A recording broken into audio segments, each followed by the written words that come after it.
Bismillahirrahmanirrahim. Assalamualaikum warahmatullahi wabarakatuh. Alhamdulillah wa kafa wassalatu wassalamu ala nabiyina mustafa ba'd. Alhamdulillah, segala puji bagi Allah Subhanahu wa taala atas limpahan nikmat serta karunia yang telah Allah Subhanahu wa taala berikan terhadap diri kita. Maka sudah sepantasnya bagi kita untuk terus bersyukur atas apa yang telah Allah Subhanahu wa taala berikan terhadap diri kita. Salawat serta salam semoga selalu tercurahkan kepada uswah hasanah kita, suri teladan kita baginda Nabi Muhammad sallallahu alaihi wasallam beserta para sahabat beliau, keluarga beliau dan pengikut-pengikut beliau hingga akhir zaman kelak.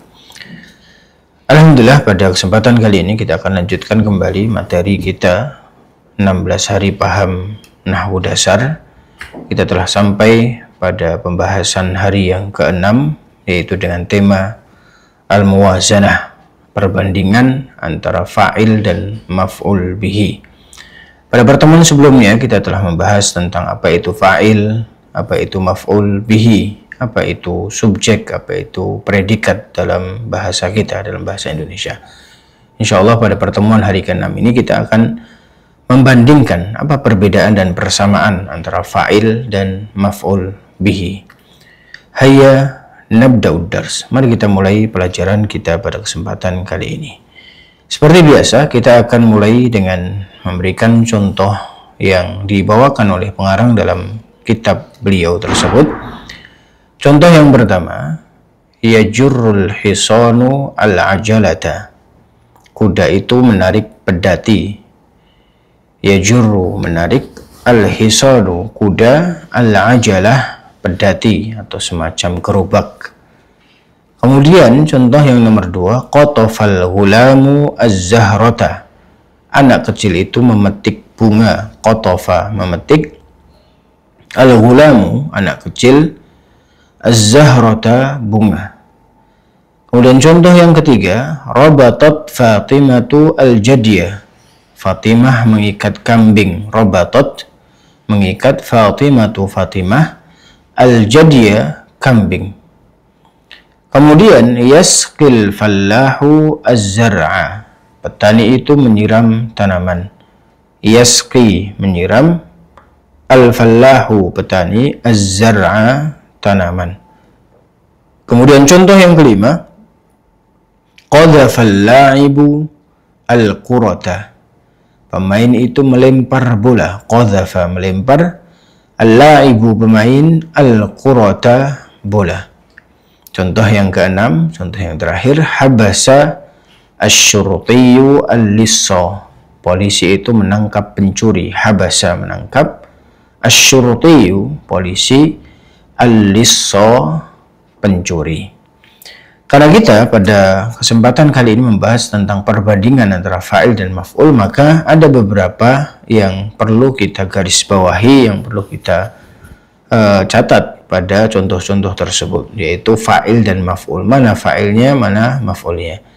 Pada contoh yang pertama, al-hisanu itu sebagai fa'il, kemudian al-ajalata itu sebagai maf'ulun bih. Karena al-hisan itu yang menarik. Apa yang ditarik? Yaitu pedati atau gerobak. Yang perlu diperhatikan juga adalah harokatnya. Al-hisanu dia fa'il, maka dia didhammahkan. Kemudian al-ajalata dia maf'ul, maka dia difathahkan. Seperti penjelasan kita pada pertemuan sebelumnya, bahwa fa'il itu adalah ismun marfu'un. Fa'il itu adalah isim yang dirofakkan, yaitu isim yang berharokat dhammah. Adapun maf'ul adalah ismun mansubun, yaitu isim yang dinasobkan atau isim yang berharokat fathah. Ya, contoh-contoh berikutnya pun sama. Ya, dari segi harokat untuk fa'il dan maf'ul pun sama. Kemudian pada contoh nomor 2, al-ghulamu sebagai fa'il karena dia yang memetik. Kemudian az-zahrata itu sebagai maf'ul karena dia yang dipetik, karena dia objeknya. Al-ghulamu berharokat dhammah, kemudian az-zahrata berharokat fathah. Kemudian contoh yang ketiga, rabatat Fatimatul jadiyah. Pada kata Fatimah, Fatimah itu sebagai fa'il karena dia yang melakukan perbuatan mengikat. Kemudian al-jadiyah, ya, dia merupakan maf'ul bih karena dia yang terkenai pekerjaan Fatimah mengikat tersebut. Ya, juga harokatnya Fatimatu fa'il dia dhammah, kemudian Jadiyah maf'ul dia fathah. Demikian juga contoh-contoh berikutnya. Contoh keempat al-fallahu az-zar'a. Kemudian contoh yang kelima al-la'ibu fa'il, al-qurata maf'ul. Contoh yang keenam asy-syurtiyyu fa'il, al-lissa itu sebagai maf'ulun bihi. Kemudian kesimpulannya, kita akan bahas kesimpulan dari perbandingan antara fa'il dan maf'ul. Kita tahu dari pembahasan sebelumnya dan memperhatikan contoh-contoh di atas. Pembahasan sebelumnya adalah pembahasan hari keempat dan hari kelima, yaitu materi tentang fa'il dan maf'ul bihi. Dan juga kalau kita memperhatikan contoh-contoh yang kita jelaskan sebelumnya, maka akan ada kesimpulan di sini. Ada sekitar 5 kesimpulan yang coba dikumpulkan oleh pengarang kitab Nahwu Wadhih ini. Kesimpulan yang pertama, setiap fa'il dan maf'ul bihi itu adalah isim. Dua-duanya isim. Ya, isim itu apa? Isim itu bisa kata benda, kemudian kata tempat, kemudian manusia, ya, kemudian atau hewan, itu juga isim. Jadi fa'il dan maf'ul itu masuk kategori isim, bukan kata kerja, bukan fi'il, demikian juga bukan huruf.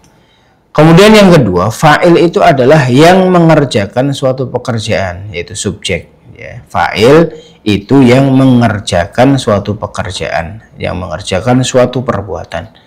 Kemudian adapun maf'ul bih itu adalah yang terkenai suatu perbuatan, dia objek, dia korbannya, ya, korban dari perlakuan fa'il.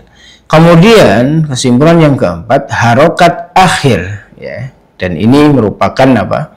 Fungsi dari kita belajar nahwu, yaitu untuk mengetahui keadaan harokat akhir dari tiap kata tersebut. Harokat akhir kata fa'il itu harus dirofa'kan dengan sederhananya, yaitu didomahkan. Walaupun nanti kalau kita belajar lebih lanjut bahwa rofa itu tidak selalu domah, tapi dhammah itu identik dengan rofa karena dia adalah tanda rofa yang asli.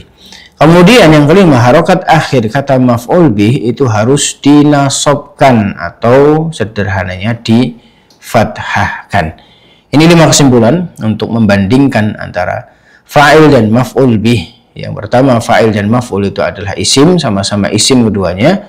Fa'il itu yang mengerjakan perbuatan, maf'ul bih itu adalah yang terkenai suatu perbuatan. Harokat akhir fa'il itu dirofa'kan atau dhammah, dan harokat akhir maf'ul bih itu atau korban itu adalah dinasobkan. Ya, mungkin pembahasan kita cukup sampai di situ. Setelahnya kita banyak berlatih dengan latihan-latihan yang ada di dalam buku. Kita cukupkan. Barakallahu fikum wa sallallahu wasallam ala nabiyyina Muhammad. Jazakumullahu khairan. Wassalamualaikum warahmatullahi wabarakatuh.